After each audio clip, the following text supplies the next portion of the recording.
Halo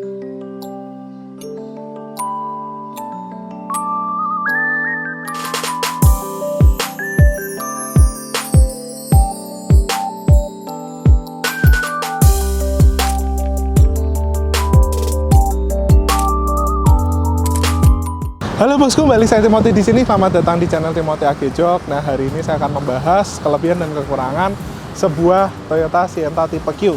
Nah, sebenarnya mobil itu banyak banget kelebihan dan banyak banget kekurangannya. Jadi itu list kelebihannya itu banyak banget, tapi list kekurangan itu juga banyak banget. Jadi unik ya.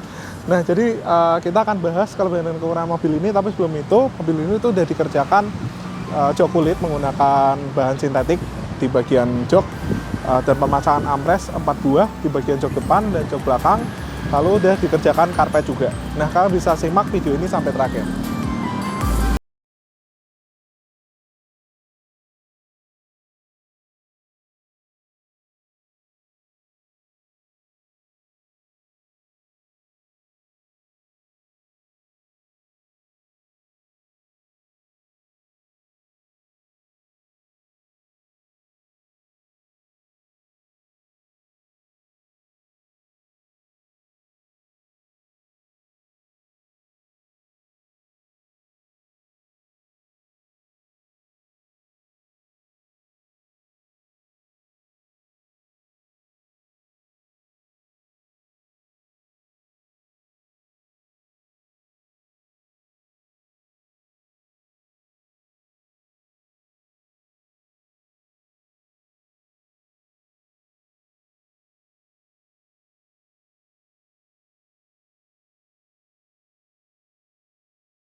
Nah, yang pertama kelebihan daripada Sienna ini adalah desainnya gitu. Jadi kalian bisa lihat desainnya nih bener-bener unik ya.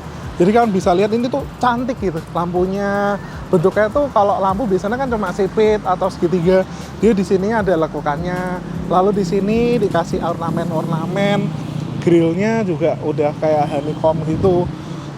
Dan bumpernya gondrong gitu. Kesana kayak elegan gitu di mobil ini. Terus lalu yang kedua, yang menarik di mobil ini kelebihan adalah pintunya yang sliding door. Nah, dimana kalau misal pintu sliding door yang tipe Q ini, dua-duanya dia sudah elektrik dan bisa dibuka dari di depan. Jadi oke banget jika kalian tuh kayak ngangkut orang tua atau ngangkut anak kecil, itu oke banget untuk kepraktisan mobil ini. Lalu sliding door ini kan memang zaman sekarang adanya di mobil-mobil Alphard, Foxy, Sienta. Kalau Honda kayaknya udah Freed udah nggak ada ya, jadi nggak ada kompetitor, jadi mobil ini kepraktisannya sangat baik.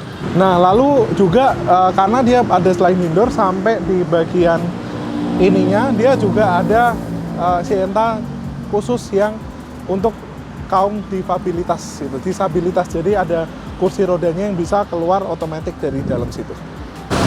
Nah, lalu kelebihan lainnya di Sienta ini adalah lampunya. Jadi kalau kalian bisa lihat lampunya ini dia sudah proyektor ya, bahkan double proyektor gitu untuk tipe Q, dan kebanyakan Sienta yang tipe V atau G itu seringkali di-upgrade headlamp yang ini, karena headlamp ini tuh kalau nyala cakep banget dan juga terang gitu. Nah, lalu kelebihan daripada Sienta ini adalah dia cc-nya kecil walaupun mobilnya tuh lumayan besar tapi cc-nya kecil. Jadi kalau misalnya kalian pakai harian itu cocok banget buat kalian yang pakai untuk rute sehari-hari, bekerja ke kantor, untuk ngantar anak sekolah, itu cocok banget karena dengan 1500 cc-nya Toyota ini itu bisa dipastikan BBM-nya pasti irit karena cc-nya kecil.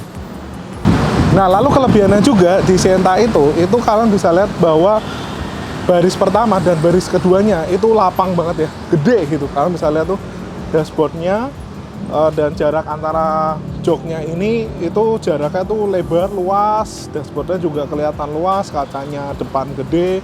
Pokoknya ruangan di bagian baris 1 dan baris kedua itu luas. Jadi kalau kalian naik mobil itu puas pasti karena daya ruangnya itu lebar sekali. Nah, lalu kalau misalkan bawa Sienta itu kelebihannya juga di bagian dashboardnya itu bentuknya menarik banget ya. Jadi kalian bisa lihat tuh bentuknya tuh dinamis. Bentuknya tuh kayak ada layer-layernya, ada level-levelnya. Jadi kalau kita di dalam nggak bakalan bosen di dalam mobil ini, apalagi di bagian dashboardnya ini ada lekukannya oval-oval tuh cakep banget.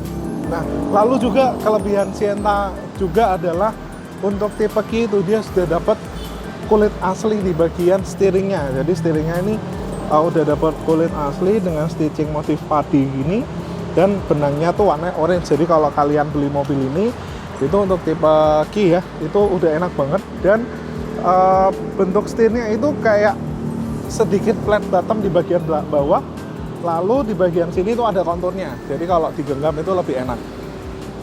Nah, lalu kelemahan daripada Sienta itu kita mulai dari pertama pemakaian sehari-hari. Kita kan namanya mobil 1500 cc dipakai sehari-hari, kita butuh radius putar yang cukup lebar ya. Sedangkan di Sienta ini itu radius putarnya itu pendek. Jadi kalau misal kalian muter itu biasanya kayak putaran yang sempit harus beberapa kali untuk maju mundur gitu. Sedangkan kayak mobil-mobil yang zaman dulu kayak Yaris yang bakpao kayak gitu, Avanza tuh radius putarnya tuh oke banget. Sedangkan di sini radius putarnya tuh pendek. Nah, lalu kelemahannya juga di mobil ini adalah hampir semua di bagian interiornya itu dia menggunakan plastik keras. Jadi kayak di sini nih plastik keras, semua full plastik keras. Bahkan ini yang kelihatannya soft touch pun itu plastik keras. Bahkan yang di sini soft panelnya tuh cuma ada di sini doang gitu, sampai di bagian belakang tuh nggak ada, cuma di sini doang. Sama di setir yang ada kulitnya ini, yang lain tuh full plastik keras semua. Jadi kalau istilahnya secara kemewahan kan, kalau plastik keras itu tingkat kemewahannya di bawah dengan bahannya soft touch. Nah, lalu kelemahan di Sienta ini itu juga adalah spare partnya gitu. Jadi ini berdasarkan pengalaman teman-teman saya di bagian otomotif, itu Sienta ini spare partnya agak susah gitu. Kayak misal kalian ganti yang bukan fast moving itu biasanya mesti inden berbulan-bulan, dan juga harga spare partnya nggak murah karena mobil ini sebenarnya diproduksi global, sehingga di Toyota sendiri nggak bikin spare part mobil ini harganya murah. Jadi kalau misal ada kerusakan yang cukup signifikan itu spare partnya harus inden lama dan harganya mahal. Nah, lalu kelemahan di Sienta ini juga adalah di bagian akses untuk driver, handrem, dan di bagian shift knob-nya. Menurut saya mobil ini itu kelemahannya adalah handbrake-nya yang terlalu rendah dan juga shift knob-nya yang terlalu rendah. Jadi kalau misal kita mau akses ke sini, itu seringkali tangan kita harus agak jauh gitu untuk mencapai ininya. Biasanya kan mobil-mobil yang praktis kayak gini itu shift knob-nya agak-agak ke atas, lalu handbrake-nya biasa udah pakai kaki atau udah tombol, sedangkan ini tuh masih full manual. Seperti itu kelemahannya. Nah, lalu kelemahan lain daripada Sienta ini itu adalah di bagian armrestnya. Jadi kalau armrest di Sienta ini tuh dia cuma dapat armrest di bagian depan, bahkan di bagian belakang itu no armrest at all gitu. Maksudnya di pintunya juga nggak ada armrestnya, di bagian tengahnya juga nggak ada. Itu ngelirik ya, dia baru ngasih. Ternyata Sienta tuh memang armrest itu cuma ada di depan doang gitu. Jadi di sini nggak ada. Maka dari itu customer ini juga nambahin armrest di bagian jok depan dan di bagian belakang supaya paling nggak di belakang dapat satu armrest lah di sebelah kirinya. Jadi kalau nyender itu kan ada armrestnya di bagian yang nempel jok, karena di pintunya plastiknya itu benar-benar full rata doang ya, nggak ada armrest sama sekali. Nah, lalu kelemahannya juga di sini ya. Kalau armrest Sienta itu di sebelah kiri dia nggak ada armrest. Di sebelah kanan kan bisa lihat itu juga nggak ada armrest sama sekali gitu. Jadi di sini pasti bingung ya nyandarin tangan kemana, masa ke sini gitu ya kan, aneh gitu. Jadi ditambahin armrest sini supaya paling nggak bikin penumpang bagian baris kedua tuh lebih proper duduknya. Nah, lalu di Sienta ini juga punya kelemahan, dan hampir semua Toyota yang itu biasanya kelemahannya di bagian karpet, karena karpetnya tuh masih bulu belum kulit ya. Jadi kalau misal sampai kita pakai sehari-hari, seringkali karpetnya itu kotor. Maka dari itu si customer ini, Pak Wisnu tuh pasang karpet wheel mat di Sientanya. Jadi kan bisa lihat nih, wheel mat-nya menggunakan warna beige brown. Jadi supaya kalau kotor tuh kelihatan, makanya pakai beige brown ini supaya di dalam mobilnya tuh berasa lebih luas di bagian kolongnya, dan juga membantu penglihatan untuk ngelihat ke bagian kolong. Karena kalau warna hitam biasanya memang lebih elegan sih, tapi memang kalau warna hitam tuh membuat mobil itu makin kelihatan sempit gitu. Maka dari itu joknya udah hitam, ini kasih warna beige brown. Nah, lalu kelemahan lainnya di Sienta ini itu kan memang mobil ini bobotnya lumayan, mobilnya itu lumayan besar dan lumayan berat, dan 1500 cc. Seringkali orang mengeluarkan mobil ini tuh lemot gitu. Nah, supaya mobil ini agak kenceng dikit, itu kalian bisa kayak tambahin force stabilizer, atau kalian bisa remap, atau kalian juga bisa modifikasi ringan dengan mengganti air filternya dengan yang lebih free flow. Nah, yang terakhir, salah satu kelemahan yang paling signifikan di Sienta ini adalah bagian joknya. Kenapa? Karena joknya Sienta itu kainnya tuh warnanya coklat gitu ya. Jadi coklatnya tuh gimana ya, kayak coklat terang, dan bahannya tuh gampang banget narik debu, dan gampang banget kelihatan kotor dan berjamur. Jadi kalau misalkan punya Sienta itu seringkali joknya itu kalian baru pakai bentar udah kotor banget. Maka dari itu Pak Wisnu customer kita ini pasang jok kulit menggunakan sintetik di bagian jok depan, tengah, dan bagian belakang, dan menggunakan sistem paten supaya kalau dipakai itu konturnya lebih kerasa, lebih adem, dan juga kalau misal udah warna black kayak gini dia lebih nggak gampang kotor dibanding kalau misal kain aslinya yang warna coklat. Lalu yang terakhir adalah kekurangan Sienta itu di bagian baris ketiga. Nah, di bagian baris ketiga itu di Sienta emang sempit banget. Saya tunjukin nih.